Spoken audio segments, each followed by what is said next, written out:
Okay, we're going to install our rear flywheel housing. So I've got two guide bolts here. Basically they're just bolts with the heads cut off. We've got this all cleaned up here like it should be. We've got the flywheel housing over here. Got it on some, picked up with some cat eyes. Okay, need to raise him up.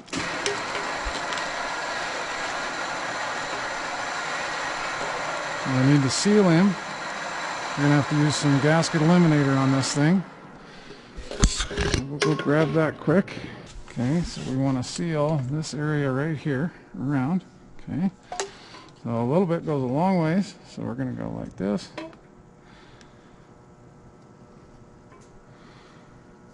I would go on the inside of the bolt holes, not the outside on this particular one. Some you need to go inside. This one I'm going to go a little there just because I'm not sure. As if the hole is drilled through, it will leak oil right there. Okay, there we got enough. Okay.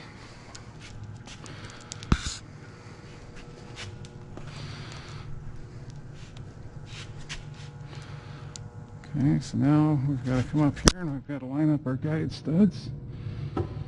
It's going to go on these dowels.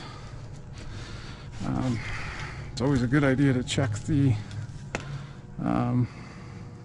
radial end play on these things, or the run out I should say, if we had to. We're going to come down about there-ish. We have a guide bolt or a stud here and one right there. Okay, push this thing home. Maybe. Let's hold this up here. That bolt's been cut off, so it's made it hard to go through. And we need our bolts.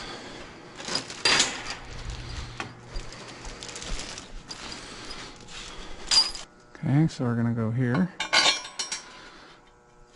If there's some longer ones and shorter ones, and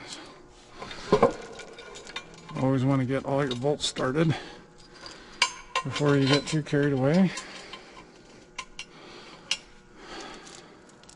If you don't, you'll have a hard time getting them lined up. There.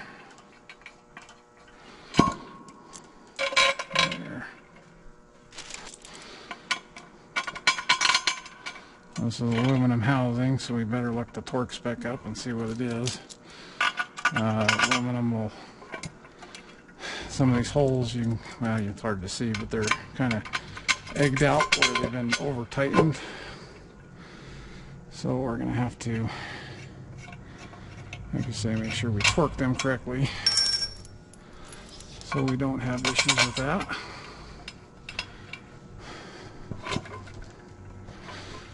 Basically just torque all these up. You can see there's a pattern, 1, 2, 3, 4, 5, 6, 7, 8, and then we do these. Okay. This isn't as critical as say a cylinder head, but it's still important to make sure you do that.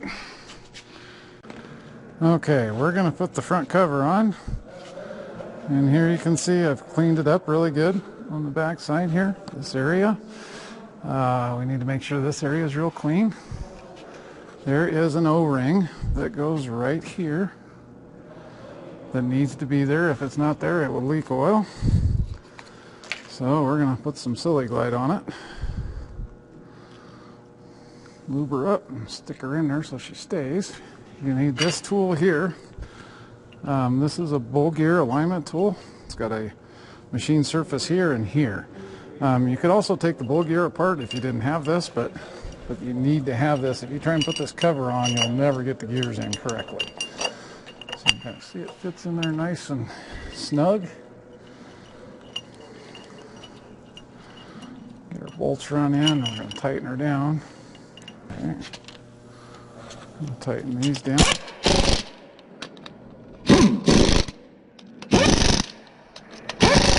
I've gotten bit on that before by not using that, so make sure you do.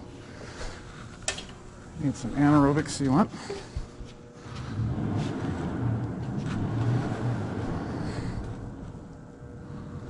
we're going to go all the way around this thing. It's better to go on the block. If you go on the cover, you may get it in the wrong spot, so I always just go to the block.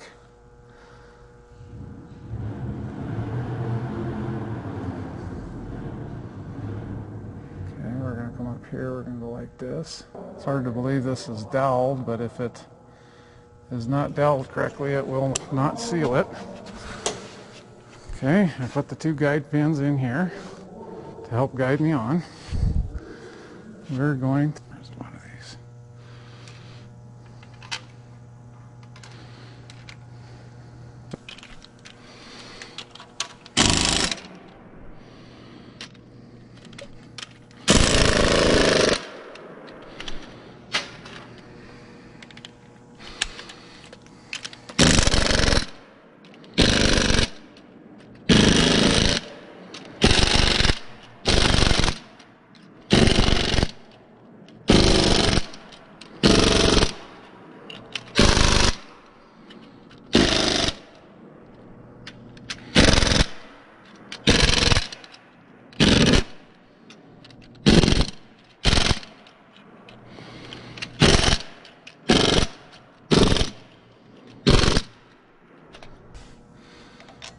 Oh, yeah, they are.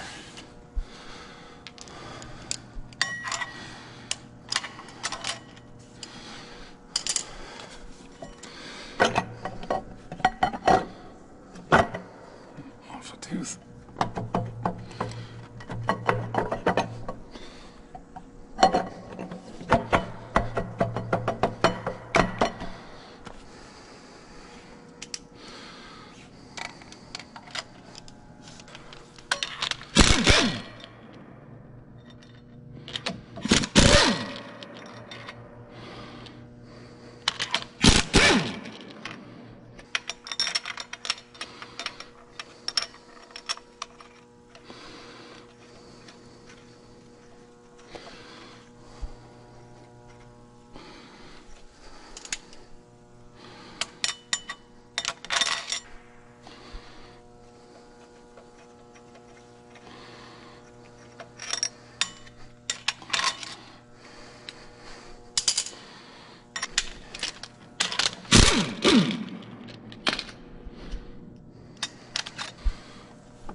Okay, we also need to check our backlash here. You can see I've got it set up here on the side of the gear, but can I kind of hear the gear clinking? But if you look here, we zero out our dial indicator again. Move it over here. It looks like we've got about 3.5 thousandths. The spec in the book is 2 to 12 with used parts, so that looks pretty good. We'll also need to do this, but we can adjust this. See how that moves side to side. Once we get the camshaft gear in there, we'll want to do that. But if that's too tight, that could screw this measurement up too. While we've got this out, we come down here on the oil pump gear. Remember, we had like a lot, which isn't really good. I mean, we want some, but too much can be detrimental as well. So we want to get this sucker right in here somehow. And all this stuff tightened up. It's fun sometimes.